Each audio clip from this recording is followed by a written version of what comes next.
Now, Edward R. Dudley was not the first black ambassador in the United States history, but he was also a Roanoke native. Now you can explore his history, including photos, writings, and more, right in his old neighborhood. WFXR's Rian Lowndes has the story. I just feel he did an exceptional job in civil rights. Edward R. Dudley was the United States' first black ambassador, serving in Liberia under President Harry Truman and expanding opportunities for black civil servants abroad. After that, he was elected to the New York Supreme Court. But before all of this, he grew up in Gainsboro. He grew up on Gilmer Avenue. In fact, he grew up next door to another legal titan, Oliver Hill. He graduated from Lucy Addison High School here in Roanoke and then went off to college really with the intention of maybe becoming a dentist and following in his father's footsteps.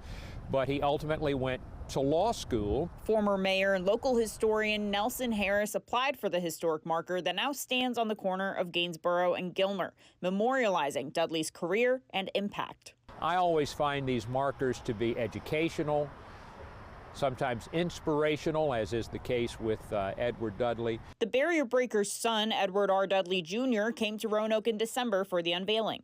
To see so many people that were excited to learn about my father was just a wonderful experience. Immediately after, he donated a collection of his father's photographs and letters to the Gainsboro Library. After a visit to the Virginia Y. Lee Room to see the contribution, I caught up with Dudley over the phone. A lot of papers, I'm 82 now, that I thought were interesting.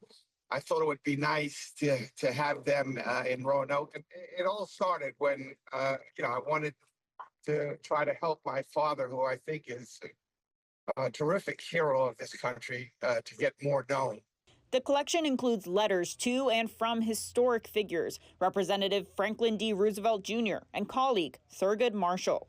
Dudley had an extensive career as a civil rights lawyer. Before his ambassadorship, Marshall recruited him to become special assistant at the NAACP, where the two men fought for equal pay in schools. Even though you come from slavery, my father always felt that he was exceptionally smart and could do anything on merit. That was one of the biggest problems of the separate but equal schools, is blacks felt inferior.